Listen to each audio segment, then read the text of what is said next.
بسم اللہ الرحمن الرحیم۔ السلام علیکم ناظرین، میں محمد طاہر نواز کھچی ایڈوکیٹ، آپ دیکھ رہے ہیں میرا یوٹیوب چینل۔ جیسا کہ آپ جانتے ہیں کہ میں نے قانون شہادت آرڈر 1984 پر ایک مکمل سیریز شروع کر رکھی ہے۔ میرا آج کا یہ لیکچر، میری آج کی یہ video article 17 competency and number of witnesses کے بارے میں ہے کہ کسی بھی مقدمہ میں گواہ پیش کرنے کی کیا اہلیت ہوگی اور کسی بھی مقدمہ، کسی بھی دعویٰ کو ثابت کرنے کے لیے کتنے گواہان کی ضرورت ہوتی ہے، اس پر آج ہم بات کریں گے۔ ناظرین، آرٹیکل 17 کی روح سے ہر وہ شخص گواہی دینے کے قابل ہے جو عاقل ہو، بالغ ہو، سوالات کو سمجھ کر ان کے جواب دے سکتا ہو، یعنی کہ وہی جو آرٹیکل 3 میں بیان کی گئی تھی کمپیٹنسی، اہلیت، آرٹیکل 17 میں بھی وہی ہے، لیکن یہاں پہ تھوڑی سی مختلف چیز یہ ہے کہ آرٹیکل 17 اسلامی قوانین کے مطابق ہے کہ جو طریقہ کار اسلام میں، شریعت میں گواہوں کے بارے میں مقرر کیا گیا ہے کہ کون سے مقدمے میں کون سی بات کو ثابت کرنے میں کتنے گواہان کی ضرورت ہوتی ہے، آرٹیکل 17 اس کے مطابق ہے۔ ناظرین، اگر کوئی شخص جھوٹا، فاسق یا غیر معتبر ہو تو اس شخص کی جو گواہی ہے وہ عدالت نہیں لے گی۔ اس کی گواہی، اگر کوئی ایسا شخص گواہی دے بھی دیتا ہے تو عدالت اس شخص کی گواہی پر انحصار کرتے ہوئے کسی بھی مقدمہ کا فیصلہ نہیں کرے گی۔ گواہوں کی تعداد کی بات ہے جہاں تک، تو کسی بھی مقدمے میں گواہوں کی تعداد کوئی اسپیسیفک نہیں ہے کہ سوائے چند ایک مقدمات کے۔ مطلب زنا کا جو مقدمہ ہے اس مقدمے میں 4 گواہان کی زنا کا یا حدود کا زنا کا جو مقدمہ ہے،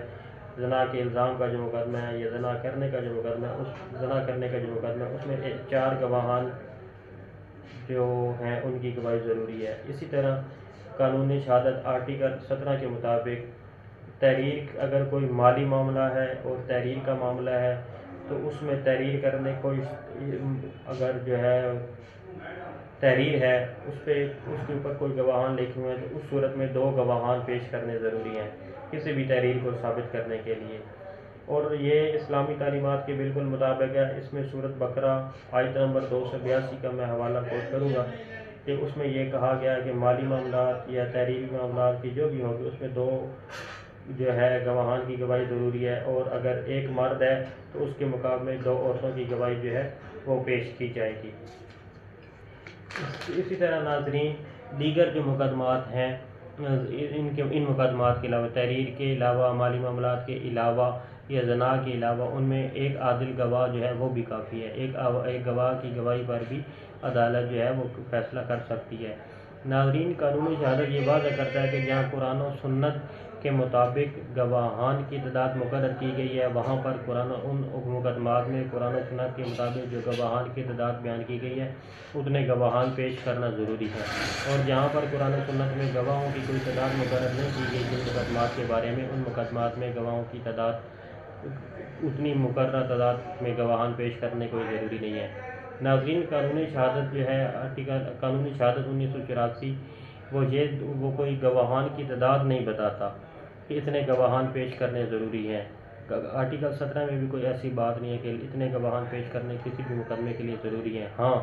جہاں پہ قرآن کے مطابق، شریعت کے مطابق جہاں پہ جو حد مقرر ہے وہ اس حد کے مطابق عدالت جو ہے، قانون جو ہے وہ پابند ہے کہ اتنے گواہان جو ہیں وہ پیش کیے جائیں۔ عدالت نے انصاف کرتے وقت گواہوں کی تعداد کو نہیں دیکھنا ہوتا، بلکہ گواہ جو پیش کیا جا رہا ہے اس کی اہلیت کو دیکھنا ہوتا ہے، اس کے بیان کو دیکھنا ہوتا ہے، اس کے بیان کو پرکھنا ہوتا ہے کہ آپ وہ سچی گواہی دے رہا ہے یا اس کی گواہی غلط ہے۔ اس بات کو پرکھتے ہوئے، دیکھتے ہوئے، سمجھتے ہوئے عدالت نے کوئی بھی کیس ہے اس میں فیصلہ صادر کرنا ہوتا ہے۔